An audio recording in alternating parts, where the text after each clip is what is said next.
할렐루야. 이른 새벽부터 기도의 자리로 나오신 여러분 모두를 환영하고 축복합니다. 오늘은 시편 3편의 말씀으로 여러분과 은혜 나누기를 원합니다.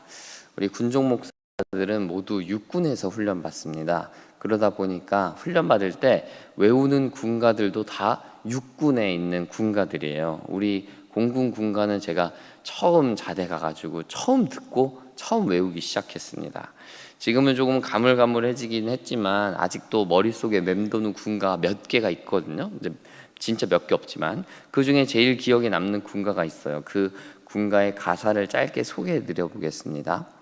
숨이 차오르는 그곳, 세찬 바람이 불어오는 곳, 너와 내가 함께라면 모두 이겨내리라. 강한 나의 친구여, 강한 육군 전우여, 생사를 같이 하며 나가자 조국을 위해. 아주 군가다운 씩씩한 가사들이죠. 이 가사의 첫 번째를 보면요, 숨이 차오르고 세찬 바람이 불어오는 곳에서도 우리가 이겨낼 수 있다, 이렇게 노래하고 있거든요. 여러분, 그 이유가 무엇입니까? 이 가사에서 강한 나의 전우와 함께하기 때문입니다. 강한 나의 전우와 함께하기 때문에 숨이 차오르고 세찬 바람이 불어와도 너와 내가 함께라면 이겨낼 수 있다, 이렇게 노래하는 게 지금 제가 불러드린 군가들의 이야기 아니겠습니까? 군인들뿐만 아니라 모든 사람의 인생에는 숨이 차오르고 거센 바람이 불어올 때가 반드시 있습니다. 너무 힘들어서 다 포기해버리고 싶다라는 생각이 들 때도 있고요, 독방에 들어가서 그냥 비명을 지르고 싶을 정도로 스트레스를 받을 때도 있어요. 그때 우리에게 필요한 것은 무엇입니까? 군가에서 노래하듯이 우리 곁에 있는 강한 전우입니다.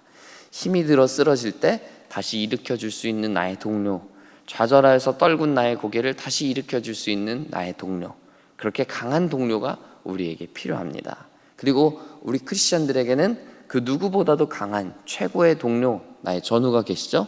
그분은 바로 우리 주님이신 예수 그리스도이십니다.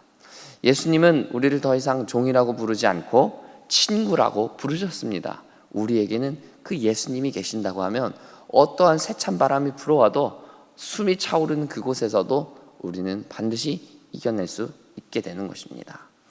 오늘 본문은 다윗이 쓴 시이고 다윗의 개인적인 아픔, 특별히 가정사가 담겨 있는 시입니다. 여러분, 성경을 찾아 읽으신 분들은 성경을 보시면 오늘 본문 시편 3편 옆에 보면 파란색 글씨로 표제가 되어 있죠. 뭐라고 쓰여 있습니까? 다윗이 그의 아들 압살롬을 피할 때 지은 시, 이렇게 쓰여 있죠.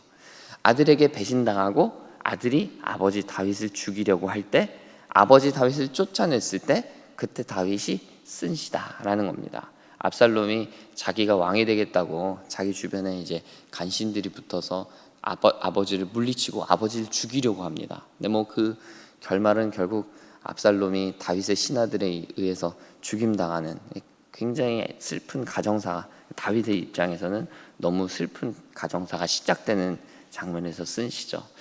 아들에게 배신당하고 아들이 아버지를 죽이려고 할 때 오늘 다윗이 썼다라는 시를 생각하면 오늘 시를 조금 다르게 읽게 되고 새롭게 읽게 됩니다. 사무엘 하를 읽어보면요, 이때 이 압살롬을 피해서 피난 가는 이 다윗의 모습이 보이는데, 이 다윗의 몰골이 보통이 아닙니다. 거의 거지행색이거든요. 초라한 모습이 이렇게 초라할 수가 없어요. 그의 화려했던 시절은 다 끝나고 죽음을 마치 기다려야 될 것 같은, 심지어 아들의 손에 죽어야 될 것 같은 비참한 모습이 바로 이 다윗의 모습이에요. 그의 시절에 오늘 다윗이 이 시를 쓴 거예요. 주님, 나의 대적이 너무 많습니다. 심지어 내 아들마저도 나를 치려고 합니다. 세상 모두가 하나님이 너를 버렸다고 이야기하고 하나님께 구원받을 수 없다고 이야기합니다. 이제 더 이상 내 인생에 소망이 없다고 말합니다. 1절과 2절에서 그는 솔직하게 이렇게 기도하고 있는 거예요. 여러분, 우리의 삶에서도 크든지 작든지 위기와 어려움이 닥쳐옵니다. 숨이 차오르고 더 이상 내 삶에 구원은 없고 소망은 없어 보이는 그 위험이 닥치기도 합니다. 그렇다 할지라도 우리는 그때 좌절하지 않고 절망하지 않고 하나님을 바라보고 하나님께 시선을 두어야 합니다. 다윗과 같이 하나님을 향해 기도하고 소리쳐야 된다는 거예요. 내 인생은 끝났다고 좌절하면서 폐잔병처럼 머리 숙이지 말아야 된다는 거예요. 하나님이 살아계시는 한 내 삶에 지금도 여전히 소망이 있다라는 것을 믿기 때문이에요. 오늘 다윗의 기도는 2절과 같은 절망에서 끝나지 않습니다. 3절에서 그는 고백합니다. 주님은 나의 방패, 나의 영광이시다. 주님은 나의 머리를 드시는 분이시다. 남들은 이제 고개를 숙여라, 네가 잘한 게 뭐가 있느냐, 네가 무슨 소망이 있느냐고, 너는 이미 죽은 파리 목숨이다, 이제 네 머리를 숙이기만 해라, 이렇게 이야기할 때 나는 믿습니다. 하나님은 내 머리를 드시는 분이라는 걸, 하나님은 나의 의로움을 아시는 분이라는 것을 압니다. 나를 건지시는 분, 나의 피할 바위 오직 주님이심을 믿습니다. 그는 오늘 3절부터 고백하고 있는 거예요. 여러분, 이렇게 고백하는 다윗의 믿음에는요, 근거 없는 믿음이 있는 게 아닙니다. 4절과 5절에서 그의 신앙 고백이 나오죠. 하나님은 나의 부르심에 응답하는 분이시다. 하나님은 나를 붙드시는 분이시다. 지금 4절과 5절에서 고백하는 거예요. 여러분, 다윗이 왕이 되기까지, 화려하고 높은 위치에 오기까지 순탄한 인생을 살지 않았어요. 세상이 볼 때 형통한 인생이 그에게 절대 열리지 않았습니다. 다윗이야말로 정말 많은 굴곡을 경험한 사람 중에 하나예요. 다윗은 골리앗 앞에 섰었고요, 사울이 몇 년간 자신을 쫓아다니며 죽이려고 했을 때, 심지어 그는요, 그 이스라엘의 원수라고 하는 블레셋에 가서 미치광이 행세까지 하잖아요. 침 줄줄 흘려가면서 미친 사람 행세를 하면서까지 생명을 구제받고 죽을 위기를 몇 번을 넘긴단 말이죠.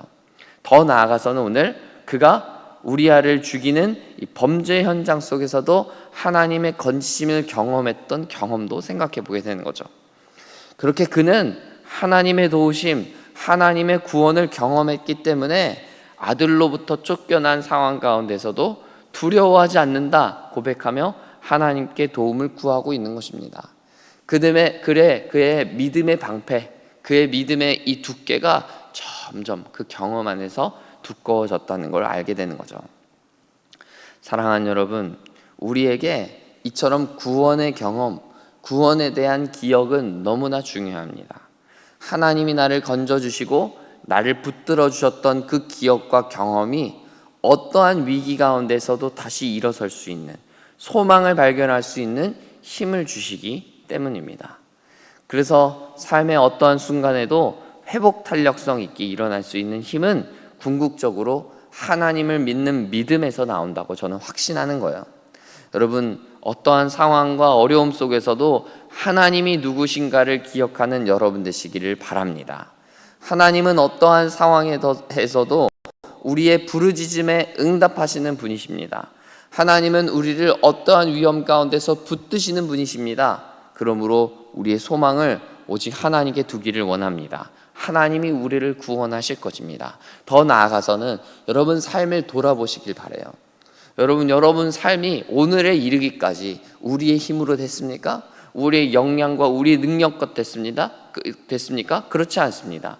하나님이 때마다 일마다 우리를 도우셨고 건지셨고 우리의 부르짖음을 들으셨기 때문에 오늘 우리가 있는 거예요. 우리가 이 새벽마다 하나님을 향해 기도할 때 그 기도가 절대 땅에 떨어지지 아니하고 하나님께 상달되며 하나님이 들으셨기 때문에 그 결과로, 그 열매로 오늘 우리가 있는 거예요. 여러분, 오늘 이 아침에 기도하실 때 우리의 부르짖음을 들으셨던 주님, 우리를 붙드셔서 오늘까지 나를 인도하셨던 주님, 그 주님을 기억하게 되는 여러분 되시기 바랍니다. 우리가 그때마다 받았던 은혜에 대한 기억이 바로 오늘 우리가 만날 위험, 오늘 우리가 만날 신앙의 벽을 뚫고 나가고 이겨나가게 할 유일한 원동력이 될 것입니다. 은혜를 기억할 때만이 우리가 설 것입니다. 은혜를 기억하는 힘이야말로 우리가 다시 일어나게 되는 힘인 줄 믿습니다. 여러분, 그 은혜를 다시금 기억하게 되고 하나님의 도우심을 바라보게 되는 여러분들 되시기를 간절히 소원하고 축복합니다. 끝으로 오늘 여러분과 이런 묵상을 나눠보기를 원하는데, 시편이 총 150편이잖아요. 이 150편의 절대 다수는 예배 중에 실제로 쓰였던 찬양이라고 합니다. 학자들이 그렇게 이야기를 하더라고요. 본문 시편 3편은 대표적인 그런 시입니다. 제가 서론에서 말씀드린 대로 이 시편 3편은 너무나 개인적인 이 다윗의 시이지만 이스라엘 백성 전체가, 공동체가 함께 이 시로 하나님을 찬양하고 노래했다는 걸 우리가 생각해 볼 수 있어요. 그렇다면 이스라엘 백성들은 이 개인적인 사연이 담긴 시를 어떻게 공동체 안에 녹여내며 소화했을까요?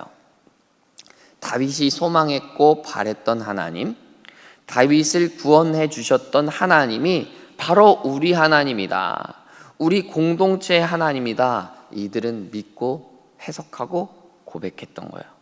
그래서 다윗에게 역사하셨던 하나님이 오늘 우리와도 함께 하시며 우리에게도 역사하신다고 고백했다는 것입니다. 여러분, 하나님의 말씀은 오늘도 살아계셔서 역사하시는 하나님의 말씀입니다. 그러므로 아무리 시간이 오래된 시라 할지라도, 아무리 오래된 시간이 지난 이 말씀이라 할지라도 여전히 하나님은 이 말씀을 통하여 역사하신다는 것을 기억하고, 이 말씀의 하나님께 오늘도 우리의 삶을 말씀의 하나님께서 오늘도 우리의 삶을 다스리고 계신다는 것을 기억해야 할 것입니다. 그러니까 하나님은 성경 안에서 만나는 이 인물들의 하나님이 아니라 오늘 우리의 하나님이시다라는 것을 믿어야 한다는 것입니다. 그러므로 오늘 본문의 근거에서 이야기하면 어떻겠습니까?